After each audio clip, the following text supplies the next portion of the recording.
Les maths, les maths, les maths, les maths avec Nina et Ruben. Salut les amis. Aujourd'hui, Anne-Claire elle va nous parler des nombres pairs et des nombres impairs. Oh, à tout à l'heure. Pour parler des nombres pairs et impairs, on va imaginer que chacun des nombres montrés ici, donc de 1 à 8, représente un nombre total de joueurs.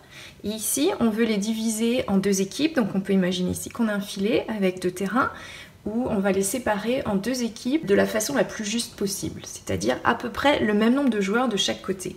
Donc si on a un seul joueur, évidemment, on voit qu'on peut juste faire une équipe de 1 ou une et il n'y a personne en face. 2, on a bien 1 contre 1. 3, on va pouvoir avoir donc un joueur de plus dans cette équipe-là et là on reste à 1. 4, on peut avoir 2 contre 2. 5, 3 contre 2. On voit qu'ici, cette équipe-là a gagné une personne, ici une de plus. 6, on va pouvoir faire 3 contre 3. 7, on imagine qu'on met un joueur de plus ici, ou une joueuse, ça nous fait 4 contre 3. Et enfin 8, on va avoir 4 contre 4. J'ai remplacé ici le nombre de joueurs par la réglette cuisinière correspondante.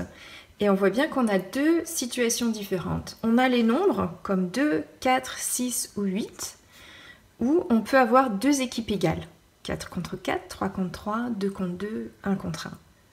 Et puis les autres nombres comme 1, 3, 5 et 7, où on a deux équipes qui n'ont pas exactement le même nombre de joueurs. Et en fait, il y a une des deux équipes qui a un joueur ou une joueuse de plus que de l'autre côté. Donc 1, effectivement, c'est 1 plus que 0, 2, c'est 1 plus que 1, 3, c'est 1 plus que 2, 4, c'est 1 plus que 3. Oh, et Nina, t'as vu?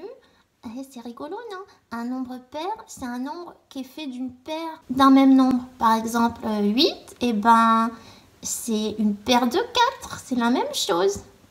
Et oui, et tu sais ce que j'ai pensé, moi? C'est que je peux prendre n'importe quel nombre de paires de chaussettes, et ben j'ai un nombre total de chaussettes qui est pair. Ah oui? Bah oui, par exemple, on peut faire jouer toutes les chaussettes gauches contre toutes les chaussettes droites. Et on aura le même nombre de chaussettes dans chaque équipe. Oh. Les maths.